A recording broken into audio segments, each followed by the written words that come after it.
You're listening to a podcast by the Center for Action and Contemplation. To learn more, visit cac.org.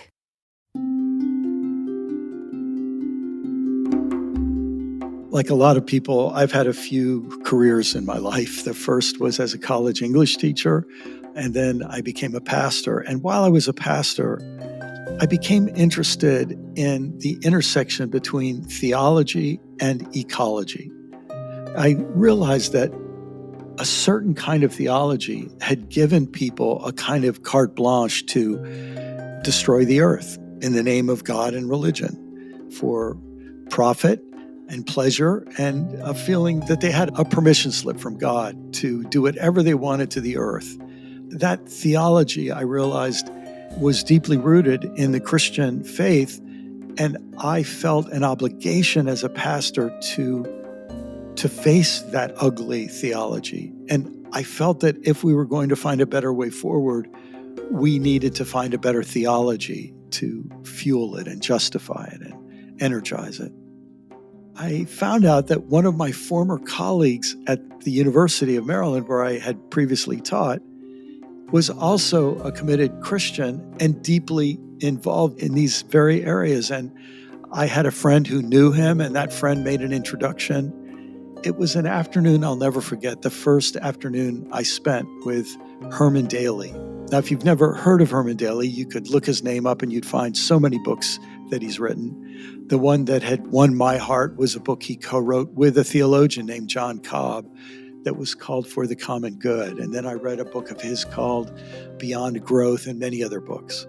Herman is known as the father of ecological economics. And he would kind of mock that title because he'd say, economists are so arrogant, they think that ecology is a branch of the field of economics, when the truth is, economics happens within the ecological systems of the earth.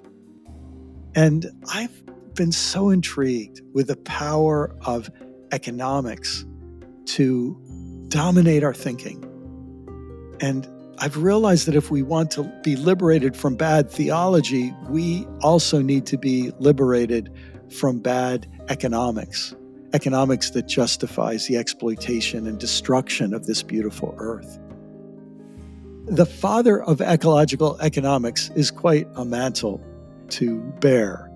Today's guest has an equally fascinating title that's often given to him. Douglas E. Christie is understood and introduced as a scholar of contemplation and a scholar of contemplative ecology. To say that how we see the earth is a special way of contemplating, and seeing the earth ecologically affects the way we contemplate and affects the way we do ecology.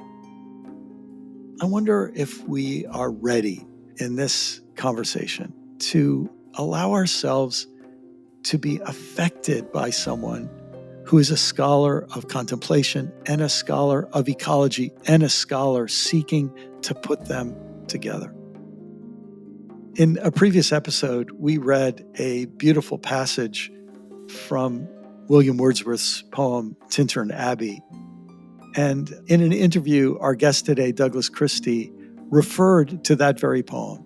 He said, "I have come to think of contemplation as a way of seeing deeply into the life of things." This is an idea found in William Wordsworth's work. And he then goes on to say, but it also is rooted in Christian ideas of contemplation. To see deeply into the life of things, to develop an ecology, a way of understanding the Earth system so that we can preserve them rather than exploit and destabilize them, so that we can honor them and fit into them rather than try to control them for our own profit and benefit. This is deep and important work in this time. And so I invite you to join me in opening ourselves to some wisdom from, I think, the father and founder of contemplative ecology in today's episode of Learning How to See.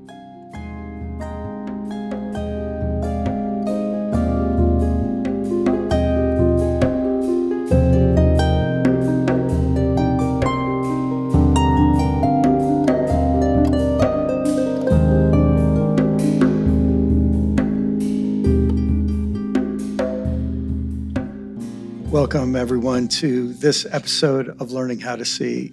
This is an episode I've been looking forward to. I'm so grateful that we have Douglas E. Christie with us.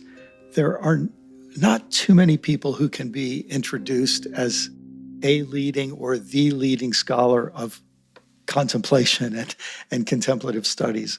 So for someone like me working with an organization like Center for Action and Contemplation, it's a great honor to have Douglas with us. And Douglas, I wonder, how would you like to introduce yourself to these folks, many of whom will not be familiar with your work yet?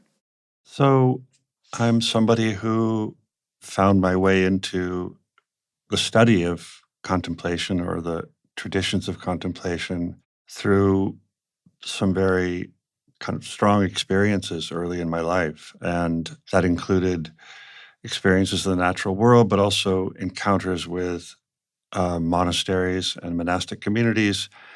And it touched something deep within me, and it led me into a lifetime of reading and reflection that also turned into a form of scholarship and writing. But the whole thing proceeded from an experience of wonder and amazement and a kind of a sense of being drawn into a tradition rooted in silence and solitude and stillness. And this remains important to me all these years later. My relationships with certain communities, my own sense of what it is to practice. And so there's a thread from early experiences all the way through to a lifetime of reading and reflection, which for me is part of what it means to practice. Thank you. You're a professor at Loyola Marymount University, and you have written some wonderful books. My introduction to you came from this beautiful book, The Blue Sapphire of the Mind. When I read this felt to me like a person's magnum opus. But you continue to write more of them. And your newest book, it's called The Insurmountable Darkness of Love. And both of these books are deeply relevant to me and my own life, I'll just say, and to this season of this podcast, Learning How to See. I sense from an interview I read with you, Douglas, when you were asked to define contemplation, you referred to William Wordsworth and his phrase, to see into the life of things. That line from that poem was one of my introductions to contemplation when I was an undergraduate in university. Yet here, this thing of contemplation is a body of work that deserves scholarship. This study of an experience that often involves silence and the withdrawal from words, the ability to, in some ways, still the flow and chatter of words, it requires us to use words to talk about it, and now has an academic discipline. And something I've wanted to ask you about just for myself, I'm noticing that the term contemplative as an adjective for fields of study is being used. Obviously, contemplative ecology is a main subject we'd like to talk about today, but there's contemplative education and contemplative spirituality. And I'd love to hear what you see as a person on the front row observing an academic field of contemplation that now it's becoming an adjective to help us see other things. Does that question make sense? Yes, absolutely. Academia is sometimes behind the curve a little bit, not in a bad way, but it's sometimes catching up to something that's already alive in the culture or in the world. And if you say, traditions of contemplative practice in Christianity, Judaism, Buddhism, Islam, any of the great traditions, and then also other forms of tradition arising from esoteric practices and so forth, these have been around forever, and people have been reflecting on them forever, maybe more within the tradition than something we've become accustomed to in the 20th and 21st centuries, which is standing a little bit apart and offering a critical take. But that's what academic scholarship brings to the table. And so the emergence of a field of contemplative studies, which has now happened in, I would say, the last 20, 25 years or so. It has a place at the table at the American Academy of Religion, which is usually a way of saying, okay, we really exist. We have an approach, a discipline, a disciplinary integrity, and so forth. So there's a Journal of Contemplative Studies that's published out of University of Virginia. And so this suggests that contemplative studies as a way of thinking about religious experience has really begun to mature. Now, to ask about what that field is doing and what kind of work it's undertaking would be even a longer conversation, but it is fascinating that it has emerged and it is emerging. And I think it's important, and it says something about what we're trying to understand about a particular dimension of spiritual experience that is commonly identified as contemplative. And that doesn't mean the same thing in all these traditions. It doesn't mean that those who study it are all talking about the same thing, but it does signal that there's something important and necessary in a distinctively contemplative orientation that is catching the attention of scholars, and often it's sending them back into particular traditions to ask about this form of practice, this form of meditation, this form of thought. And it seems to me to be a great and wonderful thing, that it's happening. Yeah. Tell me if this would ring true with you. It feels like the kind of modern project, what we've been involved with in the intellectual world of the academy for the last few hundred years, since the Enlightenment especially, has been really specializing in analysis, taking big things apart into smaller and smaller pieces, feeling that we can understand the whole by understanding the pieces, and taking long-term things apart, tracing them back farther and farther through history to some original causes, and we feel we understand them when we have traced them back to their causes. And it seems to me part of what's happened in recent decades is we've realized there are real limitations to that thinking. And that kind of thinking can solve a lot of problems, but it also can create a lot of problems. And it feels there's almost this sense we need new ways of thinking. And this contemplative field is inviting us into traditions that were often associated with literature as well as philosophy that now are presenting us new resources. Would that ring true for you? I think so. And also this conversation about objective truth, so to speak, has been unfolding for a long time now. And I think it's been called into question by many different fields. So to say that we're firmly in a post-Enlightenment, postmodern moment, I think is kind of clear to many people. And yet some of the residual effects of the Enlightenment, especially a kind of distancing of the subject from the matter that he or she is investigating, which has been a good thing in many, many fields, this objective distance, so you can listen carefully, and maybe there's even something contemplative in that if we look at it in the right way. But there is this awareness that our own subjective involvement, or a growing awareness, that it's fundamental and it's necessary for anything we hope to know. And that includes the risk that we undertake to try to know about anything. And this has been fundamental to contemplative traditions since the very beginning, the sense of risk and even danger that comes from opening yourself to this immensity. And there is a moment for kind of objective distancing and for learning how to read texts in a thoughtful, critical, respectful way. Of course, that's necessary and important.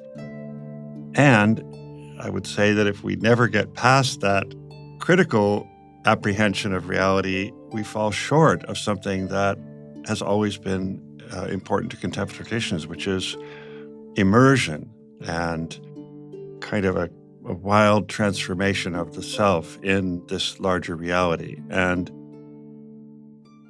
I think that's something of what we're hoping to recover in this time that we're living through now. Well, that really takes us where I would like to go more specifically in this conversation, Douglas. I've just written a book on our current multi-crisis or polycrisis. The title is Life After Doom, Wisdom and Courage in a World Falling Apart. And what many of us are experiencing is this sense when we allow ourselves to really try to see what's there, fidelity to reality, as it's been put, we just start to feel how much trouble we're in our relationship with the earth and how much damage has been done. And we start to feel deep, deep grief over that reality. And I feel that behind so much of what you write in the Blue Sapphire of the Mind. I felt it very much when I got to page 70 in a chapter called Penthos, the Gift of Tears. You write, grief over losses in the natural world has become a common part of our personal and collective emotional landscape.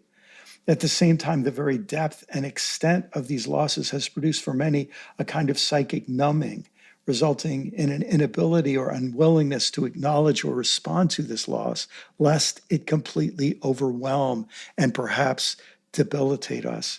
There is too much to grieve.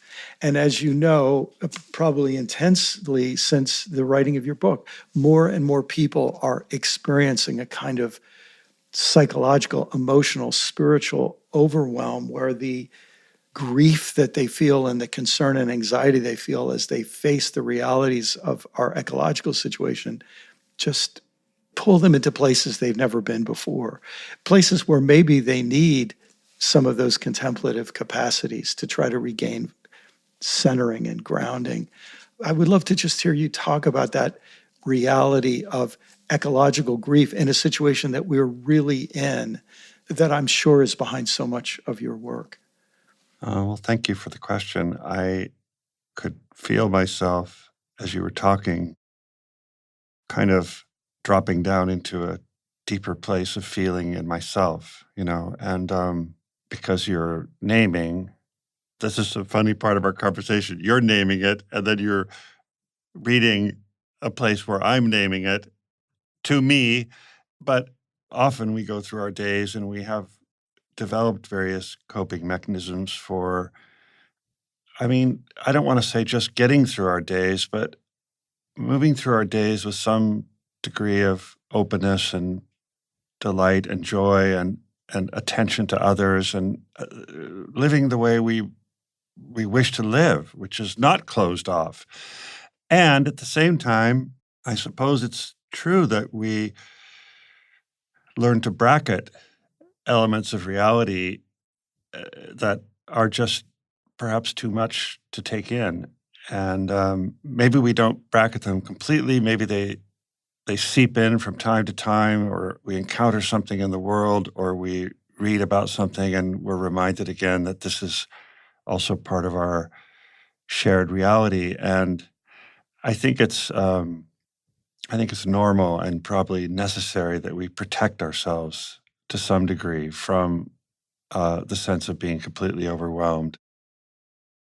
At the same time, if we can't allow ourselves to feel these things, we're going to be in even greater trouble than we are already. And so I think it's a moment we're living through, all of us, where both personally and collectively, and in conversation with those who we know to be part of our community, we're constantly checking in on this to see how we ourselves are doing, to see how others we know are doing, trying to keep the space open for honest, intimate exchange. And some of that exchange is going to be a sense of shared loss. It's bound to be.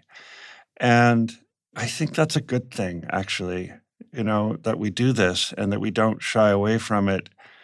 I'm really persuaded that just in the same way that we share personal losses, when someone beloved to us passes away, and friends, family gather, and we don't try to pretend that nothing's happened or that it's all fine. We descend into a shared grief. We hold one another. We cry. We remember how much we love and cherish one another. And I think these moments can rekindle our feeling for life and our commitment to life. And it doesn't necessarily mean that out of that experience of shared grief comes this or that project of direct action or political action or any number of things, although it can inform that. I'm convinced of that. But we return to our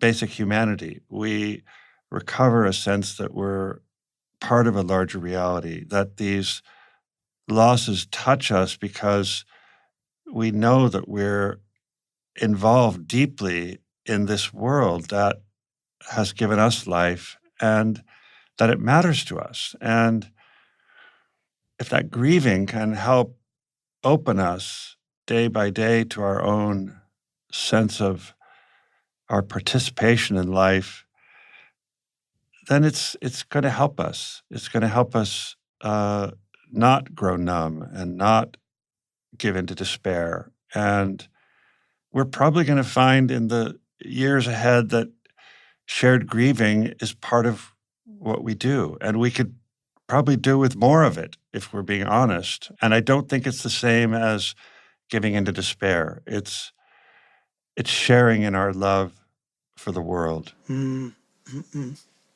Yeah, as you say that, it reminds me of the blues. You know, when you go to a blues concert or you hear a blues singer, you feel better because you acknowledge the pain in some way. And it helps you bear the pain by having a place where you can gripe about it and complain about it and feel it and mourn it. And yeah, you said that so beautifully at the end of that chapter I mentioned earlier. I'll just read a couple of sentences again because I think they're so beautifully said. In the ancient monastic tradition, the gift of tears was seen as crucial to healing the self and the world. Can such a spiritual practice have meaning for us in an age of ecological degradation as we struggle to come to terms with losses so deep and extensive that we can barely acknowledge them, much less absorb them into our conscious lives or act in response to them? Where would you imagine those kinds of coming together for especially grief, ecological grief? Would you imagine that churches developing liturgies for this, or universities? Or I'd love to hear if you have any thoughts on that. I mean, it's interesting, just to speak to the Christian tradition for a moment, and we draw upon deep traditions of grieving and mourning in the Jewish tradition, of course. We have this language in our traditions. We have it in the Psalms. We have it in our liturgical life. I know not every Christian denomination approaches liturgy in the same way, but there are great and beautiful liturgical forms that invite us to grieve in this way. Most of the time, we call upon these forms in funeral settings, in relation to the loss of a particular human being, and this is right and good. I'm not sure we've explored enough, and I think Laudato Si, for just to take one example, I think encourages us or exhorts us to go deeper and further and to draw upon these traditions in a way that acknowledges other kinds of losses. There are earth liturgies that have emerged in the last 20, 30, 40 years, and people are experimenting with this. So we have the resources in our own faith traditions that I think we should maybe acknowledge and be more creative about. And I don't think anybody who's in the position of pastoral leadership would find it such a hard sell to a community to say this work that we do that's part of our faith tradition can be opened out and expanded to include the entire living world. There have been various bogeymen that we've had to fight against. Is this pantheism? Is this nature worship? It's Christianity. It's the incarnation. Yes. And I don't say that glibly. I just mean that we can claim this and stand in it without any embarrassment or shame. This is Christianity. And it helps to have documents like Laudato Si, but Laudato Si itself it sends us back into the tradition, not just St. Francis, but other figures, and back into Scripture. And so we have these resources. We can do this. I've witnessed it myself at times. I will also say that I've been in other settings. I don't like to use the word secular so much, like the sacred and the secular, because it feels too sharply defined, but gatherings where there's no common shared faith tradition. It might be scholars gathering to reflect on the natural world, or nature writers, or poets, or it might be a moment. I think I described this in Blue Sapphire up in the Headwaters Forest, Northern California, where there's a gathering to resist the ongoing clear cutting. Well, sometimes in these situations, you notice that grief arises up of its own accord, and sometimes this leads to a kind of improvised spiritual practice that perhaps would take a lot of careful examination to say, well, what is that exactly? Is that a Jewish or Christian or Muslim practice? It might not be any of them, but it's a deep, heartfelt response to the sacred and to the desecration of our world. And so I find that really encouraging, that we can gather across and between traditions and maybe not even naming precisely what it is that we're saying in our grief, but grieving together and expressing our love for the world together. And so we have this capacity, and I've seen it in different forms in different places. And sometimes it needs to remain implicit because the shared language isn't there. So we stand with one another and profess our faith silently. But we can do this. We can do this work. Yeah. As you were just saying that, I was thinking there's a songwriter I've enjoyed for many years named Bruce Cockburn, and he has a song called The Beautiful Creatures. And the refrain is, the beautiful creatures are passing away, passing away.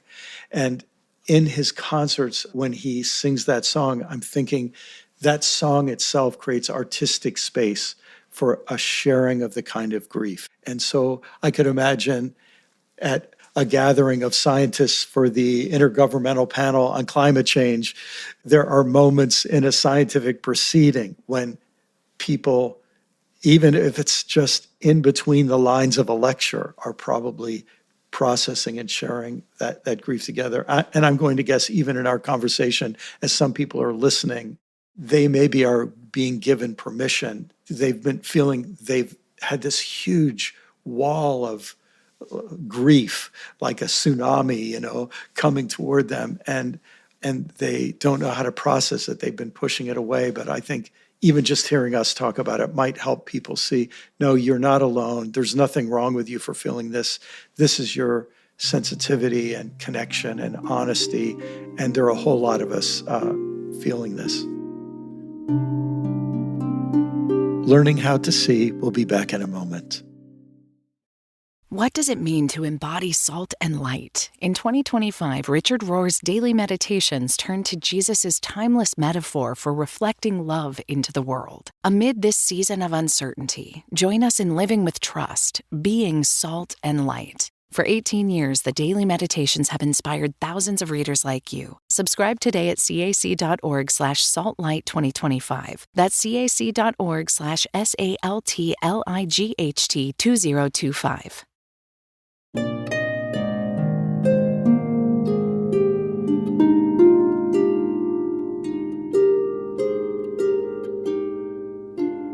It's a form of spiritual practice. We don't sometimes allow ourselves to realize that we're overcome with feeling, and something's welling up from the depths of our being. Yes. And the desert monks understood this to be the touch of God in us and the breaking open of our hearts. And we sometimes, understandably, think of it as, well, I'm losing it. And in a way, it's true. That's what's happening. You're losing it, but you're also losing your guardedness, and you're recovering your tender heart. And that's painful, but it's so important.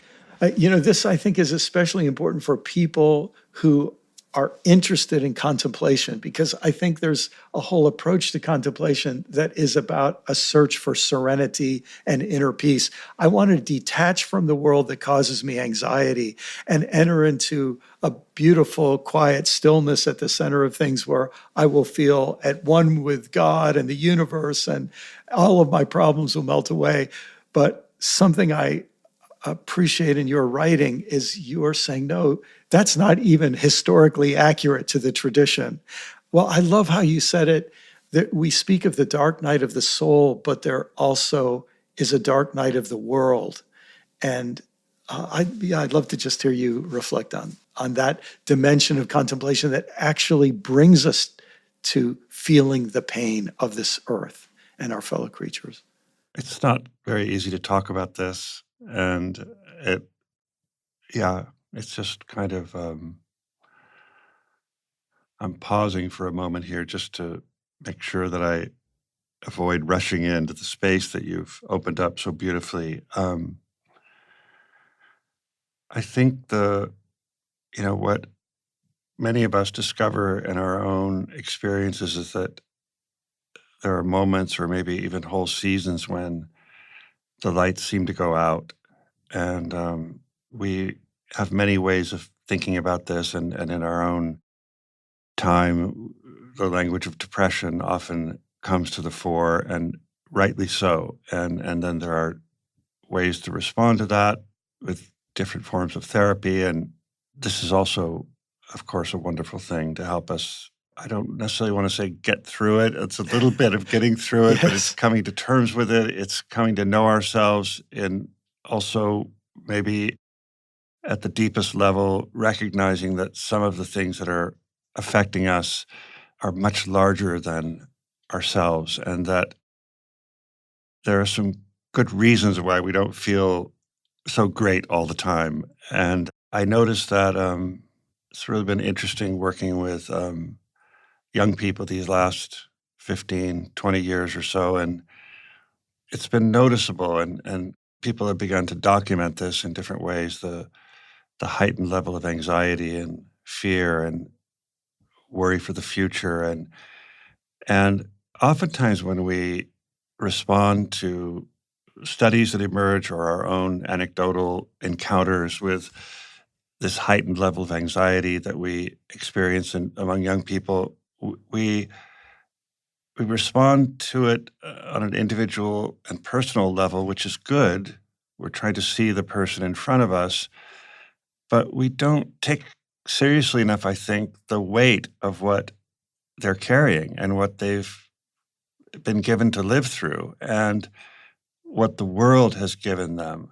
And of course, the world has given them life and beauty and joy, but it's also given them unimaginable violence and other kind of crushing realities that they're somehow being asked to carry. And so I say all this to say that we have these traditions of darkness, spiritual darkness, mystical darkness, the dark night of the soul.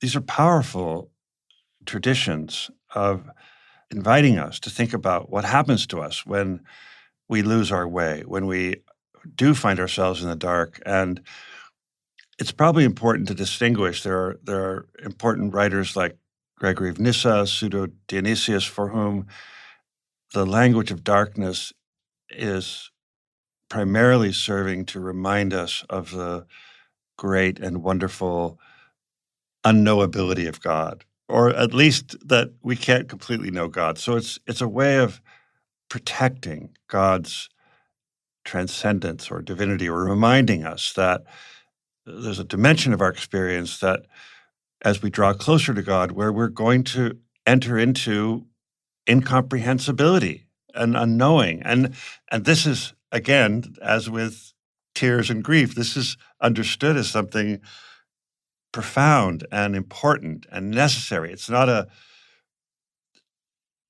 negative experience. It's a deepening of experience. And I would say that when we read these traditions today through our own experience, I think it's hard to avoid bringing with us into that experience some of the darkness that we experience that doesn't feel on the face of it as if it has some particular spiritual meaning. It's an emptying out of meaning. It's a grotesque loss of life and community, and I don't think we're invited to give it a spiritual meaning. This is what it really means, or God's providential love is guiding us toward the fullness of all life. We sometimes don't feel like we know that, and we can't affirm it. And so the darkness that we feel sometimes is a darkness of this emptying out of meaning and a sense that it all makes sense, or it can make sense, even theologically or in prayer. And I think something that I don't really feel confident enough to say, oh, this is the way we should proceed, because it's another form of unknowing that I'm wrestling with myself.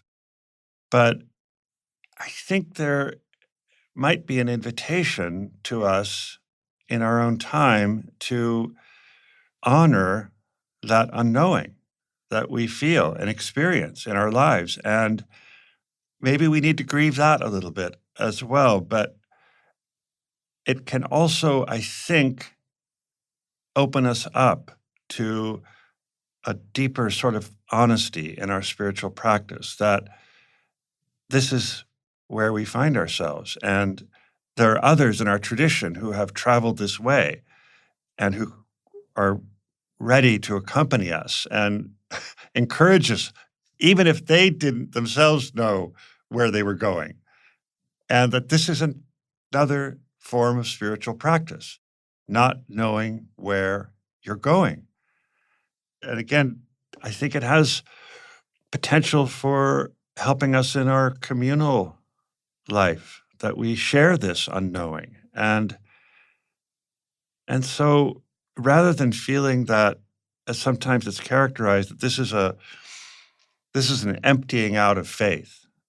If you find yourself in a place of unknowing, it means your faith isn't strong or you've lost faith. There's another tradition here that suggests something very, very different. This is another way of living out your faith in darkness, in unknowing, in absence, in the desert. I don't pretend for a moment that this path is easy to walk. It isn't. But many, many of our brothers and sisters have walked this way before us. And I think there's some comfort to be found in seeking their company, and then maybe voicing to one another our own sense of lostness and allowing that to come into our shared life and holding one another close in that sense of shared lostness, and knowing that we have one another, that there may be a path toward finding God at the center of our existence in this way of unknowing. I think it's profound and necessary in our own time to rediscover these traditions. Well, thank you so much for that. I think you took us there in not only what you said, but the way you said it. I'm feeling at this moment, Douglas, that in our current ecological crisis, what Thomas Berry said is our need for a mutually enhancing Earth-human relationship. I think we have certain people who are doing really important work. They're figuring out how to make cheaper solar panels, and they're studying the collapse of glaciers so that we can better understand what's going on, and they're improving battery technology, and they're fighting political battles that are very, very difficult. And there's all of these very practical things. And yet, at the same time, I think we have a sense that if we don't go through some kind of deep spiritual transformation in the way we see the earth, and in the way we understand ourselves related to the earth, and the way we feel our connection to the cosmos, that some number of us have to get there, it seems to me, to help us get through. And this feels to me like so much of what I experience in your writing. You're trying to help us mine from these ancient sources, resources that can help us. They then become matters of, they really help us make it through. They help us survive. So I want to thank you so much for your body of work. And I'm so happy to be able to introduce other people who may not be aware of it to your body of work. And I very personally want to thank you too, because you've kind of helped me stay in the struggle. So thank you so much. Thank you. Thank you. And thank you for this very warm, rich, open-hearted conversation. I appreciate it very much. Thank you, Douglas.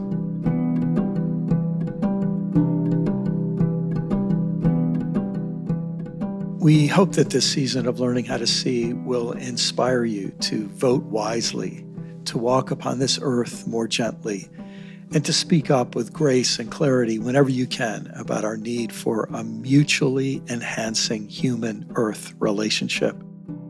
We hope you'll become part of the growing movement of people who are exploring and embodying that new relationship. I believe this is holy work, sacred work, God's work, and is part of what Jesus meant when he spoke of the kingdom of God. If you'd like to learn more about why I care so deeply about our theme for this season of Learning How to See, I hope you'll check out my new book, Life After Doom, and also my book, The Galapagos Islands, A Spiritual Journey. Sincere thanks to our guest today, Douglas E. Christie.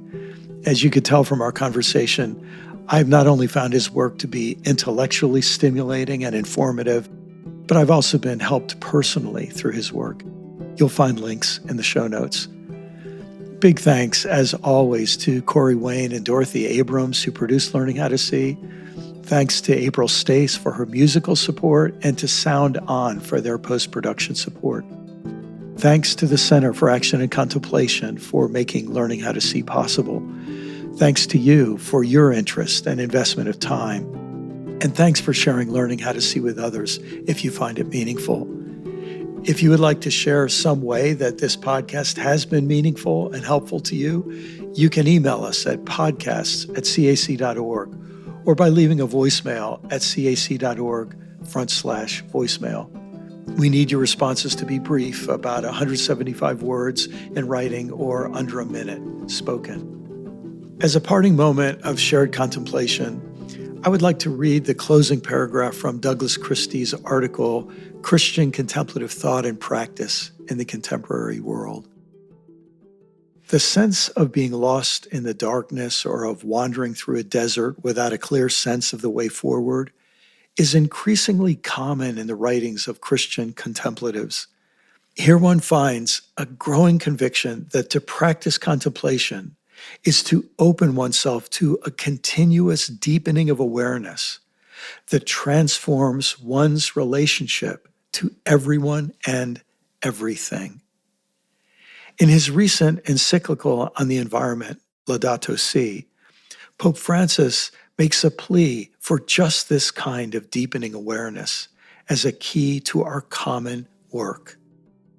Our goal, he says, is to become painfully aware, to dare to turn what is happening to the world into our own personal suffering, and thus to discover what each of us can do about it.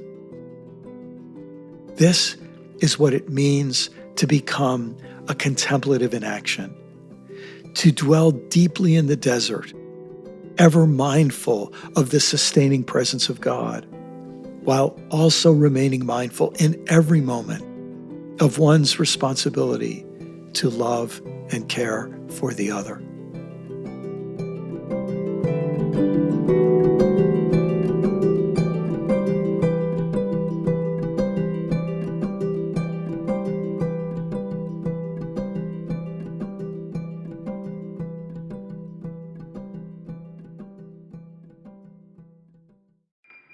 Do you feel called to walk a more contemplative path?